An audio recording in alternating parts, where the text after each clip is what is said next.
आज हम लोग क्लास 10 के मैथ चैप्टर 5.3 क्वेश्चन नंबर 9 बनाने जा रहे हैं लोग। ठीक है ना? देखिए क्वेश्चन नंबर 9 है यानी प्रश्नावली 5.3। ठीक है ना? ये क्वेश्चन नंबर 9। देखिए क्वेश्चन बोला गया है कि इसमें यदि किसी एपी के प्रथम 7 पदों का योग 49 है और प्रथम 17 पदों का योग 289 है तो इसके प्रथम n पदों का योग ज्ञात कीजिए। यानी n पदों का योग क्या करना है, ज्ञात करना है। इसके लिए वो सब कोई बोर्ड पर ध्यान दीजिए, जो बात करेंगे पिटाएंगे। देखिए लिखते हैं हल।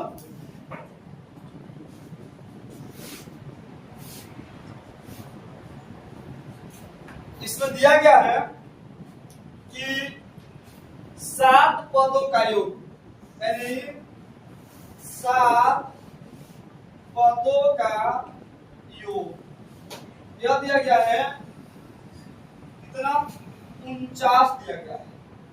यानी इसको लिख सकते हैं a 7 बराबर 49। ठीक है, तो अब क्या करेंगे इसको, अब हम हल करते हैं। पहले इसको हल करते हैं। तो देखिए कि यहाँ पर सीधे लिखेंगे, फॉर्मूला होता है कि n/2 coast 2a plus n-1 into d बराबर 49 रहेगा लोग। अब देखिए कि यहाँ पर n का मान दिया है 7, तो 7 बटा 2 करेंगे, कोष्ट में 2a का रन देंगे प्लस यानी माइनस कितना 7 -1 और कोष्ट में कितना और d और कितना 49 आएगा लोग। अब देखिए कि यहाँ पर क्या करते हैं, 7 बटा 2 रहते हैं, कोष्ट रहते हैं, तो a रहेगा प्लस यानी 7 में से 1 जाएगा तो 6, जब 6 आएगा तो 6 से गुना करेंगे d में यानी 6d हो जाएगा, बराबर होगा कितना 49 हो जाएगा। ठीक है ना? अब देखिए कि यहाँ पे क्या करेंगे हम कि 2a और प्लस में 6d कर देते हैं। अब देखिए यहाँ पर जो अंक इधर गुना में है, कहा जाएगा इधर भागा में, और जो भागा में उधर कहा जाएगा गुना में। तो अब यदि यहाँ पर 49 रहते हैं भाई, 7 जब गुना में है तो इधर कहाँ आएगा भागा में, और जो इधर भागा उधर कहा जाएगा गुना में। तो अब देखिए 7 सत्ते 49, 7 पर कर लो 7 दूनी यानी 2a प्लस कितना 6d बराबर कितना 14। समीकरण इसको एक बोलते हैं। ठीक है ना? समीकरण इसको हम लोग एक बोलेंगे। अब देखिए कि यहाँ पर ये बताएगा कि अगला इस क्वेश्चन दिया गया है कि 17 पदों का यानी 17 पदों का योग 289। तो 17 पदों का योग 289 जब बोला गया है तो उसको हम लोग लेते हैं यानी a 17 बराबर 289। देखिए यहाँ पर रहेगा a 17 बराबर 289, इसको भी हम लोग इसे ही लिखेंगे यानी n बटा 2 कोष्ट में 2a plus n-1 into d बराबर कितना आएगा 289। अब देखिए कि इसको लेकर हम लोग यहाँ पर आते हैं। यहाँ पर देखिए कि यहाँ पर n का मान दिया है 17, तो लेंगे 17 बटा कितना 2 रहेगा। अब देखिए कि कोष्ट में आएगा 2a प्लस, देखिए कि n जो लेता है 17 लो, तो लिखेंगे 17 माइनस कितना 1 और d लो कोष्ट बराबर कितना 200। अब देखिए कि यहाँ पर सीधे कि 17/2 रहेगा ना। अब देखिए कि यहाँ पर लिखेंगे कि 2a अब प्लस यानी 17 में से एक कितना आएगा 16 और 16 डी हो जाएगा तो यानी 16 डी कुछ बराबर है कितना 289। अब देखिए कि यहाँ पर क्या करते हैं 2a अब प्लस 16 डी बराबर 289।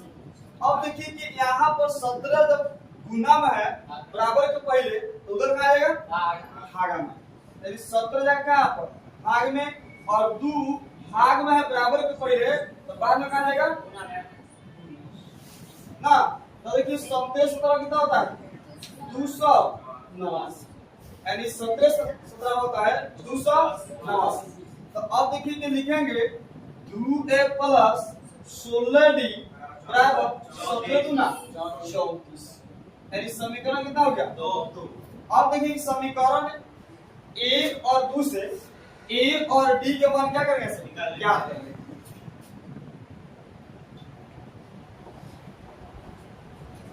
तो यहाँ आप देखिए कि समीकरण 1 एवं 2 से, अब देखिए कि समीकरण 1 एवं 2 से, तो समीकरण 1 हम लोग का यहाँ पर है और समीकरण 2 कहाँ पे यहाँ पर, दोनों लेते हैं। तो समीकरण 1 हो गया 2a प्लस 6d बराबर कितना 14 आएगा ना। और समीकरण दूसरा है 2a प्लस 16d बराबर कितना 34 आएगा ना। तो अब ये समीकरण 1 और 2 जब लिख लिए तो इसका साइन चेंज करेंगे या निकालेंगे माइनस। अब देखिए कि 2a से 2 क्या हो जाएगा कट जाएगा, तो यहाँ अब बचेगा माइनस में 10d बराबर आएगा ना। अब देखिए यहाँ पर 34 में से 14 जाएगा तो यह आएगा माइनस में कितना 20 आएगा। अब देखिए माइनस से माइनस कट जाएगा यानी ये आएगा 10d बराबर कितना 20। जब केवल d लिखेंगे तो 20 और 10 गुना इधर का आएगा भाग में, यानी कितना 10। अब काटिए d बराबर कितना हो जाएगा 2, यानी d का मान कितना आ गया 2। अब लिखेंगे समीकरण 1 में d का मान रखने, आइए अब कितना लिखते हैं। समीकरण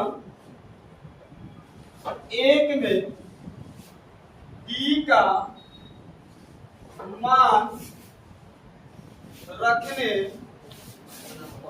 यानी समीकरण 1 में d का मान क्या करना पर रखने पर। देखिए समीकरण 1 हम लोग का यहाँ पर है, यानी 2a प्लस 6d बराबर कितना 14 ना, यानी समीकरण हम लोग का एक एन था। तो अब देखिए कि यहाँ पर सीधे हम लोग लिखेंगे कि 2a अब प्लस 6, देखिए d के मान हम लोग निकाले थे अभी कितना आया था 2 आया था तो 2 लेंगे बराबर कितना होगा 14, यानी जब 2a लिखेंगे प्लस 6 दूनी 12 बराबर कितना रहेगा 14। अब देखिए कि जब 2a रहेगा तो बराबर 14, यानी प्लस में है बाहर इधर आएगा माइनस, तो माइनस में बाहर जाएगा तो कितना आएगा 2a प्लस 2a बराबर यानी घटे कितना आएगा 2 आएगा। जब a लिखेंगे तो यह आएगा 2 बटा कितना 2, जब काटेंगे तो a बटा कितना आएगा 1। इसका मतलब ये हो गया कि a का मान कितना हो गया 1 हो गया और d का मान कितना हो गया 2 हो गया। तो अब क्वेश्चन में पूछा बोला गया है कि आप बता दीजिए n पदों का योग। तो लिखेंगे अब n पदों का योग, तो n पदों का योग लिखेंगे फॉर्मूला होता है n बाई n बाई कितना होता है 2 और पोस्ट होता है 2a plus n minus 1 into d यही होता है। तो अब देखिए कि इसका मान n नहीं दिया है, n का मान नहीं दिया तो n छोड़ देंगे, n बटा कितना रहेगा 2 रहेगा। अब देखिए कि यहाँ पर कोष्ट लेते हैं 2 और a का मान दिया है कितना 1 नु प्लस के प्लस।